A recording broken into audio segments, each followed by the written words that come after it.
कभी सोचा है कि हजारों साल पुराने भारत के बारे में हमें आखिर पता कैसे चलता है?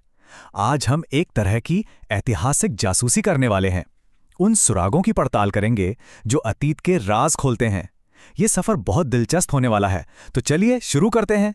तो सबसे बड़ा सवाल यही है, हम उस दुनिया को फिर से कैसे खड़ा करते हैं जो हजारों साल पहले कहीं खो गई। मतलब, जब कोई वीडियो या रिकॉर्डिंग नहीं थी, तब इतिहासकार गुजरे हुए कल की तस्वीर बनाते कैसे हैं? अपनी इस खोज में हम कई पड़ावों से गुजरेंगे। सबसे पहले हम अतीत की इस बड़ी सी पहेली को समझेंगे, फिर जमीन के नीचे दबे सुरागों को देखेंगे। इसके बाद पत्थर और पत्तों पर लिखी बातों को पढ़ेंगे, फिर जानेंगे कि बाहर से आने वालों ने क्या देखा, और आखिर में इन सारे टुकड़ों को जोड़कर एक पूरी तस्वीर कैसे बनती है, ये समझेंगे। तो चलिए अपनी पड़ताल का पहला पड़ाव शुरू करते हैं, अतीत की पहेली। देखिए, इतिहास सिर्फ कहानियां नहीं हैं, बल्कि ये सबूतों को बहुत ध्यान से समझने और उनकी व्याख्या करने का एक विज्ञान है। इतिहासकार ना बिल्कुल एक जासूस की तरह काम करते हैं। वो छोटे छोटे सुरागों को एक एक करके जोड़ते हैं, ये समझने के लिए कि बहुत बहुत समय पहले असल में हुआ क्या था। कभी कभी एक टूटा हुआ मिट्टी का बर्तन या एक पुराना सिक्का भी कहानी का एक बहुत बड़ा हिस्सा बता जाता है। और ये सुराग मोटे तौर पर दो तरह के होते हैं। पहले, पुरातात्विक स्रोत, यानी वो चीजें जो जमीन की खुदाई से मिली हैं, और दूसरे, साहित्यिक स्रोत, यानी जो कुछ भी हमें लिखा हुआ मिला है। तो जमीन के नीचे क्या क्या राज दबे हैं? चलिए पहले तरह के सुरागों को जरा गौर से देखते हैं, यानी पुरातात्विक स्रोत, वो सबूत जो हमें सीधे धरती से मिलते हैं। पुरातत्व, जिसे आर्कियोलॉजी भी कहते हैं, असल में भौतिक चीजों के जरिए अतीत को पढ़ने का विज्ञान है। इसमें बड़ी बड़ी इमारतों से लेकर रोजमर्रा में इस्तेमाल होने वाले बर्तनों तक हर वो चीज शामिल है जो हमारे पूर्वज अपने पीछे छोड़ गए। पुरातात्विक स्रोतों में तीन चीजें सबसे अहम हैं: अभिलेख, मतलब पत्थर या धातु पर खुदे हुए लेख; सिक्के, जो उस जमाने के व्यापार और अर्थव्यवस्था की कहानी कहते हैं; और स्मारक, जो उस दौर की कला और संस्कृति को दिखाते हैं। इन अभिलेखों के अध्ययन को एपिग्राफी कहते हैं। ये पुराने संदेश पत्थर के खंभों, चट्टानों और तांबे की प्लेटों पर इसलिए खोदे गए थे ताकि ये हमेशा हमेशा के लिए बने रहें। समझ लीजिए, ये उस जमाने के एक तरह से ऑफिशियल रिकॉर्ड्स थे। जैसे हरिसेन का लिखा प्रयाग प्रशस्ति हमें राजा समुद्रगुप्त की फौजी जीतों के बारे में बताता है।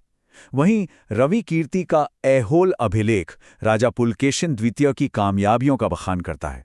ये सीधे अतीत से मिले संदेश हैं जो हमें उस दौर के शासकों के बारे में सीधी जानकारी देते हैं। और सिक्के, क्या वो सिर्फ लेन देन के काम आते थे? नहीं, बिल्कुल नहीं। पुराने सिक्के हमें राजवंशों, व्यापार के रास्तों, उस समय की आर्थिक हालत और यहां तक कि उस दौर की कलाकारी के बारे में भी बहुत कुछ बता जाते हैं। अच्छा, तो हमने जमीन से मिले सुराग तो देख लिए। अब चलिए उन सुरागों की तरफ बढ़ते हैं जो शब्दों में लिखे गए हैं, यानी कि साहित्यिक स्रोत। लिखित स्रोत भी दो तरह के हैं। एक तो है धार्मिक ग्रंथ, जो पूजा पाठ, रीति रिवाजों और मान्यताओं के बारे में है, जैसे कि वेद और पुराण। और दूसरे हैं गैर धार्मिक ग्रंथ, जो कानून, राजनीति और विज्ञान जैसे विषयों पर हैं, जैसे कौटिल्य का अर्थशास्त्र या कल्हण की राजतरंगिणी। धार्मिक साहित्य में हमें कई परंपराएं मिलती हैं। ब्राह्मण ग्रंथ जैसे वेद, उपनिषद और पुराण, बौद्ध ग्रंथ जैसे जातक कथाएं और त्रिपिटक, और जैन ग्रंथ जैसे आगम। ये सभी हमें उस समय के समाज, लोगों के नैतिक मूल्यों और उनकी सोच की गहरी समझ देते हैं।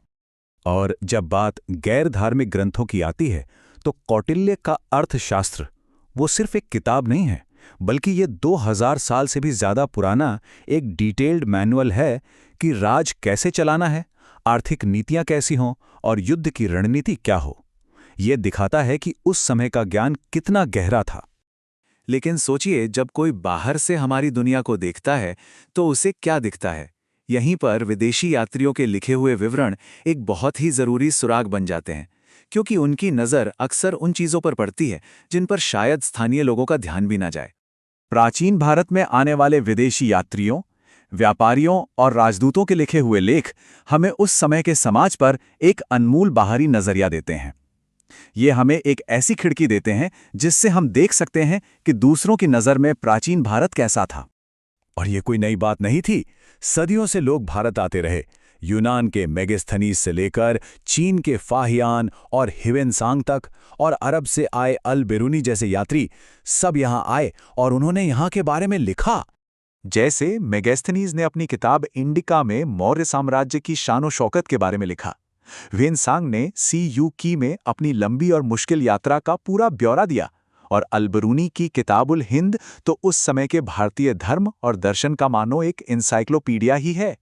तो अब हमारे पास हर तरह के सुराग हैं, जमीन से मिले, लिखे हुए और विदेशियों के बताए हुए। लेकिन असली चुनौती तो अब शुरू होती है। इन सबको एक साथ जोड़कर पूरी तस्वीर बनाई कैसे जाए?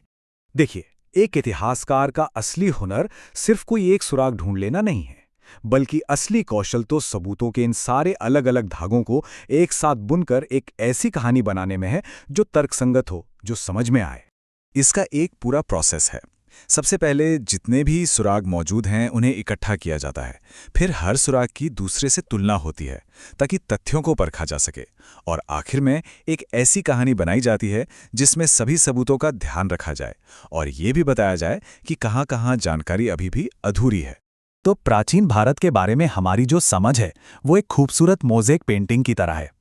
एक ऐसी पेंटिंग जिसे पत्थर, धातु और शब्दों के अनगिनत छोटे-छोटे टुकड़ों से मिलकर बनाया गया है। हर एक टुकड़ा जरूरी है, हर टुकड़ा कीमती है। और जाते जाते एक बात सोचने के लिए छोड़ते हैं। अगर ये बस कुछ सुराग ही हैं जो वक्त की मार झेलकर हम तक पहुंचे हैं, तो जरा सोचिए, अतीत की कितनी अविश्वसनीय कहानियां, कितने नायक और कितनी खोजें हमेशा हमेशा के लिए खो गई होंगी। इतिहास हमें यह भी सिखाता है कि हम कितना कुछ हैं जो नहीं जानते।